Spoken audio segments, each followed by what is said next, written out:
Hi hello ನಮಸ್ಕಾರ, welcome to B soft. ಇವತ್ತಿನ ಈ ವಿಡಿಯೋದಲ್ಲಿ ಈಸಿಯಾಗಿ ಮಿಷನ್ನಲ್ಲಿ ನೀವು ಯಾವ ರೀತಿ ಹುಕ್ಸ್ನ ಹಾಕ್ಬೋದು ಅಂತ ವಿಡಿಯೋದಲ್ಲಿ ತೋರಿಸ್ತಾ ಇದ್ದೀನಿ. ಕೊನೆವರೆಗೂ ನೋಡಿದ್ರೆ ಎಷ್ಟು ಕ್ವಿಕ್ಕಾಗಿ ನೀವೊಂದು ಬ್ಲೌಸ್ಗೆ ಹುಕ್ಸ್ ಹಾಕ್ಬೋದು ಅಂತ ಕಲಿಬಹುದು.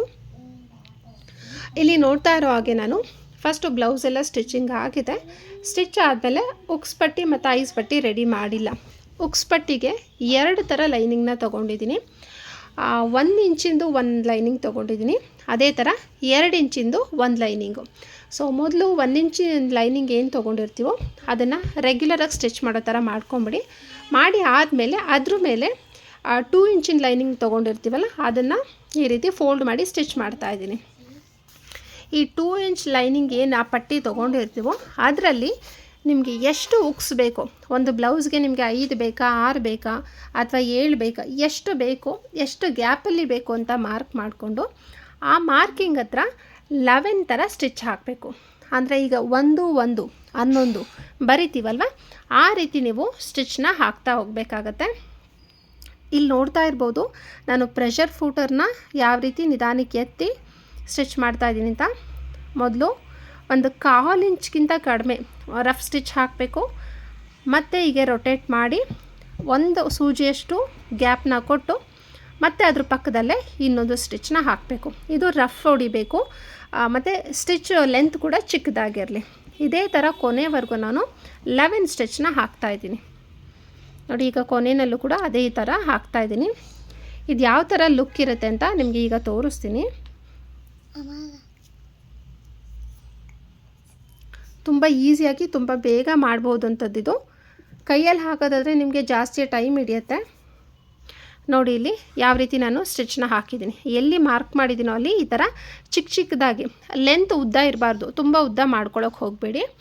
ಚಿಕ್ಕದಾಗಿ 11 ಸ್ಟಿಚ್ನ ಹಾಕಿ ಈಗ ಇದಕ್ಕೆ ಹುಕ್ಸ್ನ ಯಾವ ರೀತಿ ನಾವು ಇನ್ಸರ್ಟ್ ಮಾಡೋದು ಅಂತ ನೋಡ್ಕೊಳ್ಳೋಣ.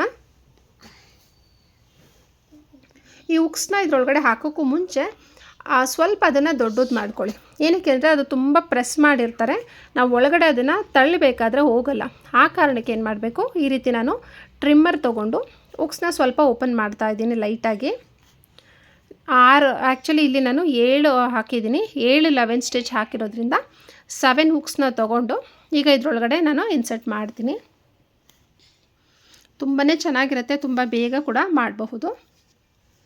ಈಗ ನಾವಿಲ್ಲಿ 2 ಲೈನಿಂಗ್ನ ಸ್ಟಿಚ್ ಮಾಡಿದ್ವಲ್ವ, ಮೊದಲು ಒಂದು ಲೈನಿಂಗು ಮತ್ತು ಇನ್ನೊಂದು ಆನ್ ಫೋಲ್ಡದು ಡಬಲ್ ಫೋಲ್ಡಿಂಗ್ದು ಒಂದು ಲೈನಿಂಗ್ ಇತ್ತು. ಇದೆರಡೂ ಈ ರೀತಿ ಓಪನ್ ಮಾಡ್ಕೊಬೇಕು. ಫಸ್ಟ್ ಲೈನಿಂಗ್ ಮತ್ತು ಸೆಕೆಂಡ್ ಲೈನಿಂಗ್ ಎರಡರ ಮಧ್ಯ ಗ್ಯಾಪ್ ಇರುತ್ತೆ. ಆ ಗ್ಯಾಪ್ ಒಳಗಡೆಯಿಂದ ನಾವು ಹುಕ್ಸ್ನ ಈ ರೀತಿ ಒಳಗಡೆಗೆ ತಳ್ಳಬೇಕಾಗತ್ತೆ. ಮೇಲ್ಗಡೆ ಆ 11 ಸ್ಟಿಚ್ ಮಧ್ಯೆ ಏನು ಗ್ಯಾಪ್ ಇರುತ್ತೋ ಆ ಗ್ಯಾಪಿಂದ ನಾವು ಹಾಕುವಂಥ ಹುಕ್ಸು ಹೊರಗಡೆಗೆ ಬರಬೇಕು. ನೀಟಾಗಿ ನೀವು ಓಪನ್ ಮಾಡಿಕೊಂಡ್ರೆ ಚೆನ್ನಾಗೇ ಹೋಗುತ್ತೆ ಅದು ಹುಕ್ಸು. ಇಲ್ಲ ಅಂತಂದರೆ ಏನಾಗ್ಬಿಡುತ್ತೆ ಅಂದರೆ ನಿಮಗೆ ಸ್ಟಕ್ ಆಗುತ್ತೆ ಅಥವಾ ಒಳಗಡೆ ಹೋಗಲ್ಲ. ನೀವು ನೀಟಾಗಿ ಹುಕ್ಸ್ನ ಓಪನ್ ಮಾಡಿ ಆ ಲೈನಿಂಗ್ ಮಧ್ಯ ಏನು 11 ಗ್ಯಾಪ್ ಇರುತ್ತೋ ಅದರೊಳಗಡೆ ಈ ರೀತಿ ತಳ್ಳಬೇಕಾಗತ್ತೆ. ಕೆಲವೊಂದು ಸಲ ಏನಾಗುತ್ತೆ, ನಾವು ಹುಕ್ಸ್ ಹಾಕೋದಕ್ಕೆ ನಮಗಾಗದೇ ಇರ್ಬೋದು, ಅಂದರೆ ಟೈಮ್ ಸಿಗಲ್ಲ, ಬೇರೆಯವ್ರ ಹೆಲ್ಪರ್ ಮೇಲೆ ಡಿಪೆಂಡ್ ಆಗಿರ್ತೀವಿ. ಆ ಟೈಮಲ್ಲಿ ಏನಾಗ್ಬಿಡುತ್ತಪ್ಪ, ಹುಕ್ಸ್ ಹಾಕೋದಕ್ಕೆ 1 ಗಂಟೆ ಹಿಡಿಯುತ್ತಲ್ಲ ಅಂತ ಅನಿಸುತ್ತೆ. ಸೊ ಆ ಟೈಮಲ್ಲಿ ಏನು ಮಾಡಿ, ನೀವು ರೆಗ್ಯುಲರಾಗಿ ಈ ಮೆಥಡ್ನ ಯೂಸ್ ಮಾಡ್ಬೋದು. ತುಂಬ ಈಸಿಯಾಗಿ ತುಂಬ ಕ್ವಿಕ್ಕಾಗಿ ಆಗುತ್ತೆ. ನೀವೊಂದು 5 ಮಿನಿಟ್ಸ್ ಒಳಗಡೆ ಇದನ್ನು ಮಾಡಿಬಿಡ್ಬೋದು ಆರಾಮಾಗಿ. ಅದೇ ನೀವು ಕೈಯಲ್ಲಿ ಹಾಕ್ತೀವಿ ಅಂತಂದರೆ ಹೆಂಗಾದರೂ ಅರ್ಧ ಅವರ್ ಬೇಕೇ ಬೇಕಾಗತ್ತಾ. ಬಟ್ ಇದೇನಂದರೆ ಫಿನಿಶಿಂಗು ತುಂಬ ಚೆನ್ನಾಗಿರುತ್ತೆ, ಕ್ವಿಕ್ಕಾಗಿ ಆಗುತ್ತೆ ಮತ್ತು ಯಾರ ಮೇಲೂ ಡಿಪೆಂಡ್ ಆಗಿರೋ ಅವಶ್ಯಕತೆಯೇ ಇಲ್ಲ. ಹುಕ್ಸ್ ಎಲ್ಲ ಹಾಕಾಯಿತು. ಈಗ ನಾನು ಏನು ಎಕ್ಸ್ಟ್ರಾ ಬಟ್ಟೆ ತೊಗೊಂಡಿದ್ದೀನಿ ಅದನ್ನು ನೀಟಾಗಿ ಫೋಲ್ಡ್ ಮಾಡಿ ಸ್ಟಿಚ್ ಮಾಡ್ತಾಯಿದ್ದೀನಿ. ನೀವು ರೆಗ್ಯುಲರಾಗಿ ನೀವು ಹುಕ್ಸ್ ಪಟ್ಟಿ ಯಾವ ಥರ ರೆಡಿ ಮಾಡ್ತೀರೋ ಅದೇ ಥರನೇ ಸ್ಟಿಚ್ ಮಾಡಿದ್ರೆ ಮುಗಿಯುತ್ತೆ.